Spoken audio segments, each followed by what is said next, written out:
गलतलाई गलत भन्न र रोक्न सरकार पछि हट्दैन, तर निजी उद्यमीको आवरणमा बदमाशी गर्ने र क्रिमिनालिटीका अंशहरू नै प्रदर्शन गरेका पात्रहरूलाई बोक्न चाहिँ छोडिदिनु होला। हामी आउनुभन्दा अगाडि हामीमाथि थोपरिएका भीमकाय दायित्वहरू पनि हामीले अनर गरेका छौँ, पुरै बोकेका छौँ। पैसा पुगेको छैन, तर खोजी खोजी ल्याएर घाँस काटेर भए पनि हामीभन्दा अघिल्ला सरकारहरूले बोकेका दायित्वहरूलाई हामीले सम्मान गरेका छौँ। किनकि हामीभन्दा अगाडि आएका सरकारहरूप्रति कुनै अतिरिक्त प्रेम भएर होइन, राज्यको अविच्छिन्नताको अवधारणालाई, त्यो स्याङ्क्टिटीलाई हामीले बोकेका हौँ। त्यहाँ पुग्ने बाटो चाहिँ फरक भयो। त्यसैले राष्ट्रिय स्वतन्त्र पार्टी जन्मियो। विगत 30 वर्षकै नीति, शासकीय शैली र चरित्र ठिक भएको भए त राजनीतिमा पुस्तान्तरण र आर्थिक सामाजिक क्षेत्रमा यति व्यग्र रूपान्तरणको माग हुने नै थिएन। राज्य कुनै अस्थायी राजनीतिक संरचना होइन, यो एक अविच्छिन्न उत्तराधिकारी संस्था हो। सन् 1769 देखि नेपाल राज्य चलिरहेछ। हामी जस्ता राजनीतिक पात्रहरू आउँछौँ जान्छौँ, तर राज्य चलिरहेछ र त्यो अविच्छिन्न उत्तराधिकारी संस्थाको अवधारणालाई हामीले ग्रहण गरेका छौँ। आफूले जानी आएको, पढिआएको, भाषणमा उल्लेख गरिआएका शब्दहरू झट्ट नदेख्दाखेरि चाहिँ परेन कि भन्ने भ्रम भएको जस्तो मलाई लाग्छ। अब एउटा कुरा चाहिँ स्वीकार्नै पर्छ, बाटो फरक नै हो, वाचापत्र हाम्रो अलिक फरक नै थियो र त्यो अनुमोदित वाचापत्रमै टेकेर हामीले यी अवधारणाहरूलाई अहिले राज्यका वैध दस्तावेजहरूमा मूर्त रूप दिएका हौँ भन्ने कुरा म विनम्र अनुरोध गर्न चाहन्छु। आसेपासेको मिलोमतो, नीतिगत कब्जा र दोहनको घनचक्करमा संलग्न प्रवृत्तिबाट राज्यलाई मुक्त गर्दै सुशासनको लाभ र लाभांश आम नागरिकसम्म पुर्याउनु नै हाम्रो मूल उद्देश्य हो। हाम्रो सोच, नीति तथा कार्यक्रम र विनियोजन विधेयकका सिद्धान्त तथा प्राथमिकता बीच पूर्ण कन्सिस्टेन्सी छ र आगामी बजेट पनि त्यही दिशामा हुनेछ। प्रतिपक्षका मान्य साथीहरूलाई पनि यो परिवर्तनको यात्रामा अवरोध होइन, रचनात्मक सहयात्री बन्न म हार्दिक आग्रह गर्दछु। हामी गरिबीको समान वितरणमा विश्वास गर्दैनौँ। हामी गरिबहरूलाई माथि उठाएर मध्यम वर्गको फराकिलो आकार बनाउनु पर्छ भन्ने मान्यताबाट आएका छौँ। युवालाई मुलुकमा रोक्ने कार्यक्रम देखिएन भन्ने विषयमा जेनजी लगायतका युवाको योगदानको हामीले उच्च कदर गरेका छौँ। शिक्षा प्रणालीलाई उत्पादन, उद्यमशीलता, नवप्रवर्तन र श्रम बजारसँग आबद्ध गर्ने कुरा बुँदा नम्बर 10 मा उल्लेख गरिएको छ। प्राविधिक शिक्षामा असाध्यै ठुलो एम्फोसिस छ र त्यसलाई विश्वसनीय बनाउन त्यसै अनुरूप हामीले बजेट विनियोजन गर्नेछौँ। बन्द भएका उद्योग पुनः सञ्चालनमा ल्याउने विषयहरू अर्थ मन्त्रालयले यसमा काम गरिरहेको छ। 7 वटा रुग्ण उद्योगहरूको DDA, ड्यू डिलिजेन्स अडिट सम्पन्न हुन लागेको छ र तिनका सिफारिस, प्रोफेसनल एडभाइस, विकृत राजनीतिक उद्देश्य होइन, तिनको प्रोफेसनल एडभाइसको आधारमा तिनलाई कसरी अगाडि बढाउने भन्ने कुरा हामीले प्रस्तुत गर्नेछौँ।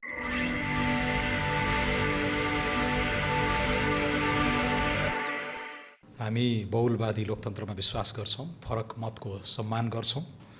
बाधे बाधे जायते तत्त्वबोध, निरन्तर छलफलबाटै जन्मन्छ नयाँ ज्ञान र बुझाइ। राष्ट्र निर्माणको साझा उद्देश्यमा हामी सबै बाँधिएका छौँ। साधन र साध्य छुट्यायौँ भने सायद हाम्रा विमतिहरू पनि धेरै हदसम्म कृत्रिम लाग्न सक्छन्। सुशासित समुन्नत नेपाल होस् भन्ने हामी सबैको गन्तव्य हो। अर्थतन्त्रको आकार बढोस्, सम्मानजनक रोजगारी र औसत प्रति व्यक्ति आयमा वृद्धि होस्, राज्यले सामाजिक न्यायको पक्षमा गर्न सक्ने लगानीको सामर्थ्य बढोस्, अन्तर्राष्ट्रिय प्रतिष्ठा र आत्मसम्मान कायम होस्। गन्तव्य यही हो, साध्य यही नै हो, तर त्यहाँ पुग्ने बाटो चाहिँ फरक भयो। त्यसैले राष्ट्रिय स्वतन्त्र पार्टी जन्मियो। बाटो फरक छ, साधन र साध्य एउटै हो। त्यसैले अलिकति फरक ढङ्गले हामीले लग्यौँ भने विगत 30 वर्षकै नीति, शासकीय शैली र चरित्र ठिक भएको भए त राजनीतिमा पुस्तान्तरण र आर्थिक सामाजिक क्षेत्रमा यति व्यग्र रूपान्तरणको माग हुने नै थिएन। पछिल्ला 3 दशकमा नेपाली नागरिक र समग्र अर्थतन्त्रले कुशासनको एउटा मूल्य चुकायो। सुस्त निर्णय प्रक्रिया, मिलोमतो, नीतिगत अन्यल, बिचौलिया तन्त्र, संस्थागत दोहनका कारण मुलुकले गुमाएको आर्थिक अवसर, रोजगारी र सम्भावित आर्थिक वृद्धि, मिसिङ GDP भन्ने गरेको छु मैले, यो कस्ट अकल्पनीय छ। त्यसैले नै हामीले सुशासनको लाभांश, थिति बसाल्ने सङ्कल्प भन्ने वाचापत्र बनाएर जनतामा गएर त्यो भाषा, त्यो अवधारणालाई अनुमोदित गराएर लिएर आएका छौँ र त्यो अनुमोदित अवधारणा र ढाँचालाई नै हामीले अभूतपूर्व कन्सिस्टेन्सीका साथ सरकारको नीति कार्यक्रममा, विनियोजन विधेयकको सिद्धान्त तथा प्राथमिकतामा, सरकारको 100 बुँदे शासकीय सुधारको रोडम्यापमा, साझा प्रतिबद्धतामा र अब आसन्न बजेटमा पनि त्यही हो। हाम्रो लागि सबभन्दा पवित्र दस्तावेज त्यही नै हो। त्यसैको जगमा नै हाम्रो आगामी 5 वर्षको शासकीय यात्रा चल्नेछ भन्ने कुरा म यस सम्मानित सदनलाई जानकारी दिन चाहन्छु। पुरानै शब्दजाल, आफूले बोल्दै लेख्दै आएका दस्तावेजकै खोजी गर्न म यति मात्र विनम्र अनुरोध गर्न चाहन्छु। Elections have consequences. संविधानप्रति हाम्रो प्रतिबद्धता छ र यो आधारहीन संशय मैले अघिल्लो पटक पनि यस सम्मानित सदनमा उल्लेख गरेको थिएँ र यसलाई पटक पटक दोहोऱ्याउनु पर्ने बाध्यता वास्तवमा खेदजनक छ। हामी यही संविधानले नै कल्पना गरेको अवधारणालाई स्वीकार गरेर एउटा चाहिँ निर्वाचनमा सहभागी भएर आएका छौँ र यसलाई यहाँभित्र मन नपरेका कुराहरू, संविधानभित्र मन नपरेका कुराहरू यसै संविधानले ती खुड्किलाहरू दिएको छ। धारा 274 र धारा 275मै टेकेर आवश्यक विधि सम्मत ढङ्गले यसलाई सुधार्न सक्नेछौँ भन्ने प्रावधान यही संविधानमा भएकोले नै हामीले चाहिँ अहिलेको यात्रा तय गरेका पनि हौँ। त्यसैले समता उन्मुख समाज निर्माणप्रति हामी कटिबद्ध छौँ। अवसरको समानता र मध्यम वर्गको सुरक्षित विस्तारप्रति हामी समर्पित छौँ। जानिआएको पढिआएको टर्महरू, शब्दहरू, अवधारणाहरू झट्ट नदेख्दाखेरि धेरै मान्य सांसदज्यूहरूले कतै संविधानप्रतिको कमिटमेन्ट, कतै यो समता उन्मुख लक्ष्यहरूबाट विमुख हुन खोजेको हो कि भन्ने जुन तर्कहरू गर्नुभएको छ त्यो अनावश्यक छ। त्यता म सम्मानित सदनलाई सामान्य अध्यक्ष मार्फत पूर्ण रूपले आश्वस्त गर्न चाहन्छु। हाम्रो दस्तावेजहरू दोहोऱ्याइ तेह्राइ पढिदिनु भयो भने राज्यका निर्देशक सिद्धान्तहरू लगायत हाम्रो दिगो विकासका लक्ष्यका भाषाहरू, हाम्रा विभिन्न आवधिक योजनाहरूले तय गर्दै आएको दिशानिर्देश सर्लक्कै यसलाई अपनत्व लिएर गरेका छौँ। नागरिकको जीवनस्तरको प्रसङ्ग आइरहेको थियो। मैले आज 8 सालमा प्रस्तुत श्रद्धेय सुवर्ण शमशेरले प्रस्तुत गर्नुभएको 8 सालको बजेट पनि बोकेर लिएर आएको छु। नागरिकको जीवनस्तरमा तरक्की गर्न चाहिँ यसरी गरेको छ भन्ने लक्ष्य त्यति बेला पनि थियो। त्यसैले 75 वर्ष अगाडिको भाषा, अहिलेको भाषा, 50 वर्ष पछिको राज्यले बोल्ने भाषा पनि यही नै हो। शिक्षा, स्वास्थ्य, शासकीय सुधार, पूर्वाधार लगायतका विषयहरू नै हुन्छ। तर त्यसको शैली, स्वरूप, चरित्र फेरिँदै जान्छ। विश्वकै सबभन्दा ठुलो बेमकाय अर्थतन्त्र अमेरिकामा पनि आजको बहस शिक्षा, स्वास्थ्य, सामाजिक सुरक्षा, पूर्वाधार, रक्षा यिनै हुन्। त्यसैले स्वरूप इभल्भ हुँदै जान्छ तर शब्दको यो जुन केलाइ छ त्यो अलिकति सतही भयो कि भन्ने मेरो विनम्र निवेदन छ। यसको चुरोमा जानु पर्यो, मर्ममा जानु पर्यो, स्पिरिटमा जानु पर्यो। त्यसपछि हामी फेरि त्यो साझा गन्तव्य जुन हो त्यहाँ फेरि एकबद्ध भइ नै हाल्छौँ। बाटो त फरकै लिया हो, त्यो फरक बाटो नै अनुमोदित भएर हामी अहिले यहाँ छौँ। कतिपय मान्य सदस्यहरूले मुख्य प्राथमिकताको बारे पनि सोध्नु भएको छ। हाम्रो शीर्ष प्राथमिकता सुशासन नै हो। हाम्रो विश्वास छ सुशासन बिना दिगो आर्थिक वृद्धि सम्भव हुँदैन। भ्रष्टाचार, ढिलासुस्ती, बिचौलिया तन्त्र र संस्थाहरूको अवैध कब्जाले राज्यको लागत मात्र बढाएको छैन, नागरिकको विश्वास पनि कमजोर बनाएको छ। त्यसैले यो सरकार सिस्टम सुधार मार्फत आर्थिक सुधारको बाटोमा अघि बढेको हो। E governance, digital delivery, one time data submission, performance contract जस्ता प्रबन्धहरू केवल प्रविधिका कुरा मात्र होइनन्। यी राज्य सञ्चालनको संस्कार परिवर्तन गर्ने आधार हुन्। हामीले खर्च गर्ने राज्य होइन, डेलिभरी दिने राज्यको निर्माण र यसको कल्पना गरेका छौँ र यो विनियोजन विधेयकको सिद्धान्त तथा प्राथमिकता पनि त्यसैको सेरोफेरोमा आएको छ। केही मान्य सदस्यहरूले निजी क्षेत्र तर्सिने, आत्मविश्वास घट्ने इत्यादि चिन्ता गर्नुभएको छ। गलतलाई गलत भन्न र रोक्न सरकारपछि हट्दैन। आसेपासेको मिलोमतो, नीतिगत कब्जा र दोहनको घनचक्करमा संलग्न प्रवृत्तिबाट राज्यलाई मुक्त गर्दै सुशासनको लाभ र लाभांश आम नागरिकसम्म पुर्याउनु नै हाम्रो मूल उद्देश्य हो। हाम्रो सोच, नीति तथा कार्यक्रम र विनियोजन विधेयकका सिद्धान्त तथा प्राथमिकता बीच पूर्ण कन्सिस्टेन्सी छ र आगामी बजेट पनि त्यही दिशामा हुनेछ। प्रतिपक्षका मान्य साथीहरूलाई पनि यो परिवर्तनको यात्रामा अवरोध होइन, रचनात्मक सहयात्री बन्न म हार्दिक आग्रह गर्दछु। हामीले ओभररिच गऱ्यौँ भने सचेत गराउनु होला, तर निजी उद्यमीको आवरणमा बदमासी गर्ने र क्रिमिनालिटीका अंशहरू नै प्रदर्शन गरेका पात्रहरूलाई बोक्न चाहिँ छोडिदिनु होला। कतिपय मान्य सदस्यहरूले मध्यम वर्गको विस्तारको अवधारणामाथि टिप्पणी गर्नुभएको छ। यहाँ स्पष्ट हुन आवश्यक छ, मध्यम वर्गको विस्तार भन्नाले केही सीमित वर्गलाई सुविधा दिनु होइन। यसको मूल ध्येय गरिब, श्रमिक, किसान, भूमिहीन, सुकुम्बासी र अवसरबाट वञ्चित समुदायको आर्थिक हैसियत माथि उठाउनु हो। हामी गरिबीको समान वितरणमा विश्वास गर्दैनौँ। हामी गरिबहरूलाई माथि उठाएर मध्यम वर्गको फराकिलो आकार बनाउनु पर्छ भन्ने मान्यताबाट आएका छौँ। नागरिकको आय, सिप, उत्पादकता र अवसरमा पहुँच बढ्छ, तब मात्रै वास्तविक सामाजिक गतिशीलता, upward mobility, upward social mobility सम्भव हुन्छ। त्यसैले यो अवधारणा सामाजिक न्यायलाई आर्थिक उन्नयनसँग जोड्नु हो। यो नयाँ अवधारणा हामीले लिएर आएका छौँ। धेरै मान्य सदस्यहरूले अघिल्लो पटक नीति कार्यक्रममा सबै पुरानो भयो कि भन्ने टिप्पणी गर्नुभएको थियो। अहिले पुनः त्यही नीति कार्यक्रमका आधारमा प्रस्तुत सिद्धान्त र प्राथमिकतामाथि यसमा पुरानो केही छैन भन्ने आपत्ति प्रकट भइरहेको पनि मैले पाएँ दुवै सदनमा।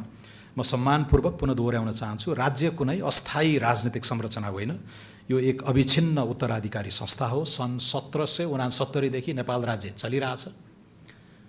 हामी जस्ता राजनीतिक पात्रहरू आउँछौँ जान्छौँ, तर राज्य चलिरहेछ र त्यो अविच्छिन्न उत्तराधिकारी संस्थाको अवधारणालाई हामीले ग्रहण गरेका छौँ। हामी आउनुभन्दा अगाडि हामीमाथि थोपरिएका भीमकाय दायित्वहरू पनि हामीले अनर गरेका छौँ, पुरै बोकेका छौँ। पैसा पुगेको छैन, तर खोजी ल्याएर घाँस काटेर भए पनि हामीभन्दा अघिल्ला सरकारहरूले बोकेका दायित्वहरूलाई हामीले सम्मान गरेका छौँ। किनकि हामीभन्दा अगाडि आएका सरकारहरूप्रति कुनै अतिरिक्त प्रेम भएर होइन, राज्यको अविच्छिन्नताको अवधारणालाई, त्यो स्याङ्क्टिटीलाई हामीले बोकेका हौँ। त्यसैले मुख्य प्रश्न विषयको नाम होइन, दृष्टिकोण, कार्यान्वयनको शैली र अपेक्षित परिणाम हो। हामीले ती क्षेत्रलाई कुन सोचबाट हेर्छौँ, कसरी कार्यान्वयन गर्छौँ र नागरिकले कस्तो परिणाम प्राप्त गर्छन् भन्ने कुरा नै वास्तविक भिन्नता हो। मान्य सदस्यहरूले अलि फरक आलोकबाट विषयान्तर नगरी दस्तावेजको गहिराइमा गएर विश्लेषण गरिदिनु भयो भने सरकारलाई पनि थप सहयोग पुग्ने नै थियो। धेरै मान्य सांसदज्यूहरूले कार्यान्वयनको कुरा उठाउनु भएको छ। त्यो जायज छ, त्यो प्रश्न गर्नु जायज छ।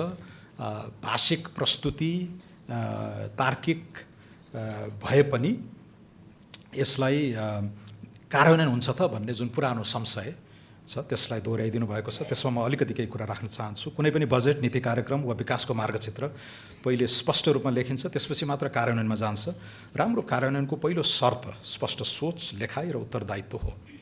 कार्यान्वयनलाई केन्द्रमा राखेर यो दस्तावेज तयार गरेका छौँ। वास्तवमा यही कारणले यसपटकको सिद्धान्त र प्राथमिकतामा एउटा इम्प्लिमेन्टेसन आर्किटेक्चरलाई विशेष जोड दिएका छौँ।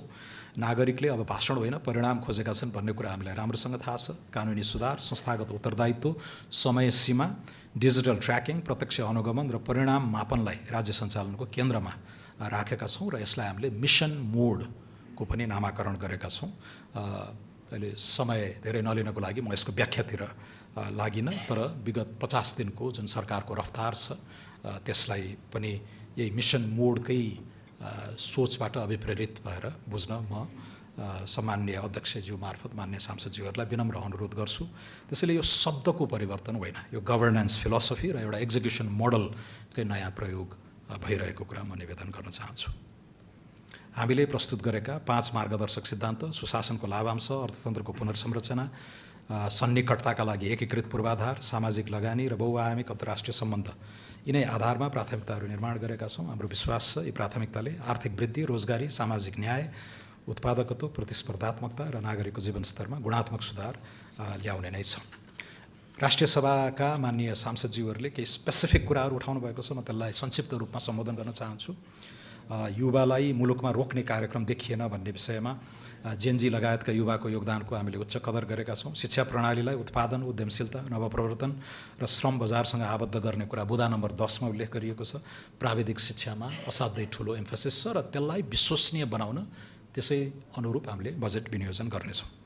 कृषि क्षेत्रको विषयमा, किसान वर्गको उत्थानको विषयमा माननीय सांसदज्यूहरूले चासो राख्नु भएको छ। बुँदा नम्बर 20 मा हामीले कृषिको मल, बिउ, सिँचाइ, समर्थन मूल्य र समग्र मूल्य श्रृङ्खला सुधारका विषय समावेश गरेका छौँ।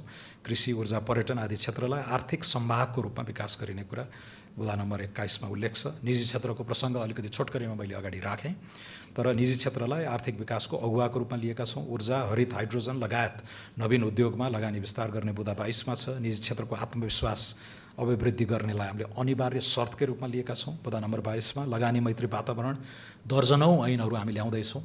म अर्थमन्त्री भएको दिन पुराना असान्दर्भिक आउटडेटेड निजी उद्यमलाई रोक्ने खालका 15वटा ऐन खारेज गरेँ र दर्जनौँ त्यस्ता ऐनहरू चाहिँ हामी अब बजेट मार्फत पनि घोषणा गर्दैछौँ र यस अधिवेशनमै हामी त्यो आर्थिक सुधारको श्रृङ्खलालाई निरन्तरता दिनेछौँ।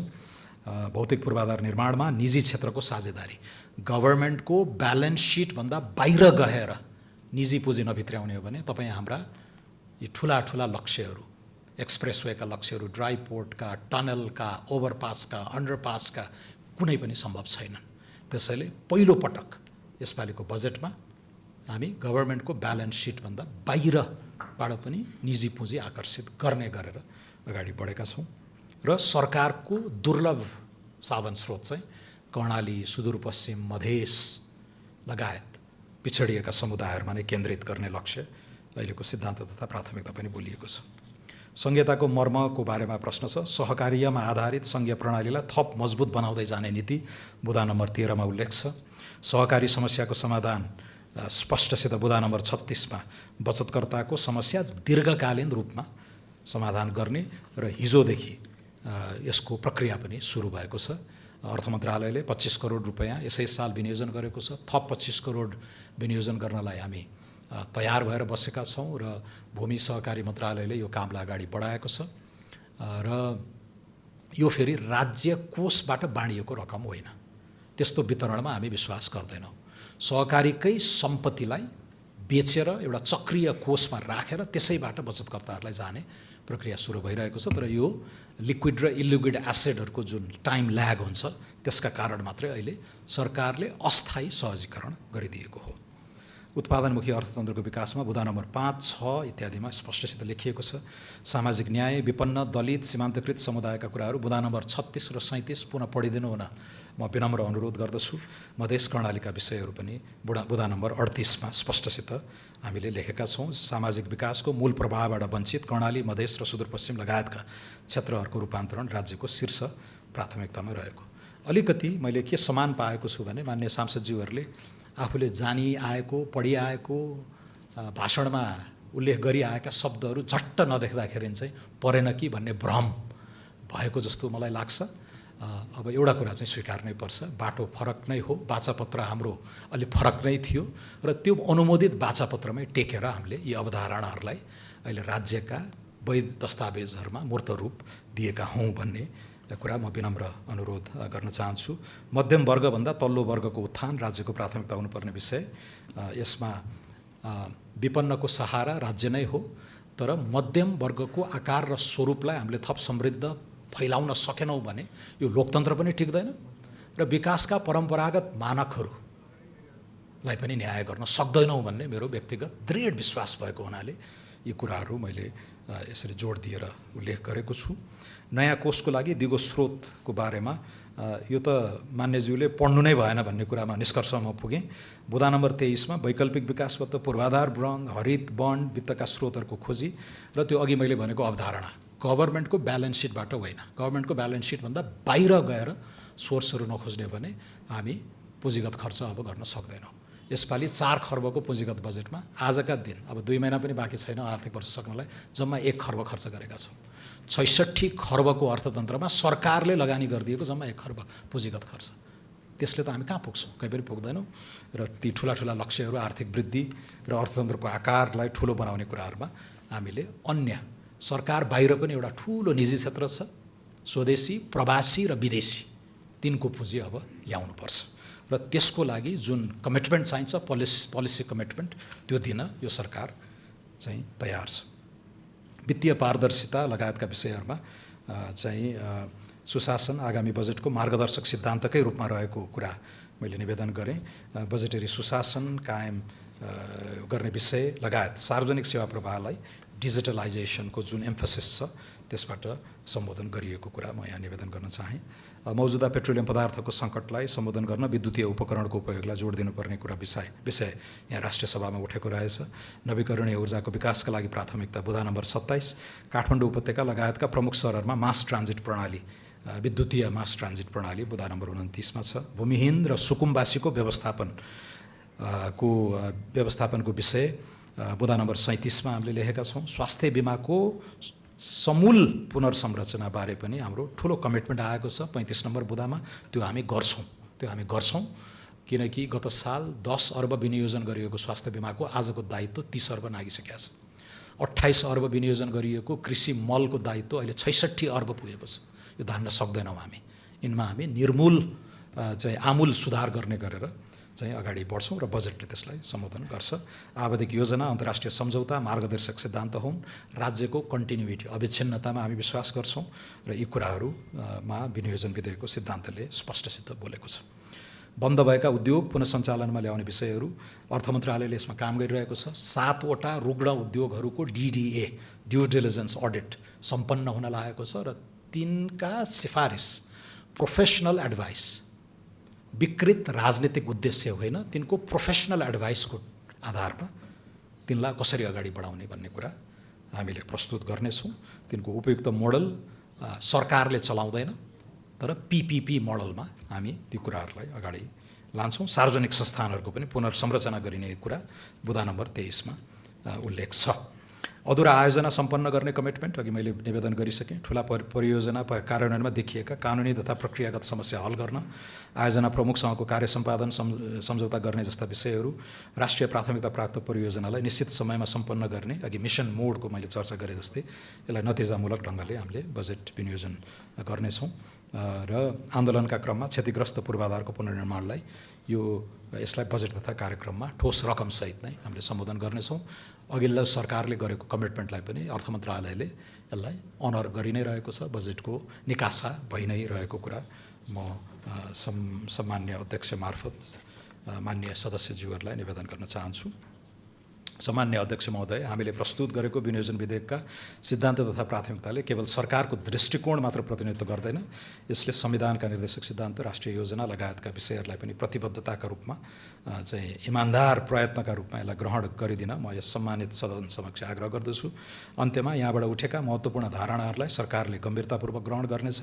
मान्य सदस्यहरूबाट अझ गहिरो अध्ययन, दूरदृष्टि र राष्ट्रहित केन्द्रित रचनात्मक सुझावको अपेक्षा राख्दै राष्ट्र निर्माण सम्बन्धी बहसलाई परिपक्व र परिणाममुखी बनाउन सबैलाई आह्वान गर्दछु। हस्, धन्यवाद।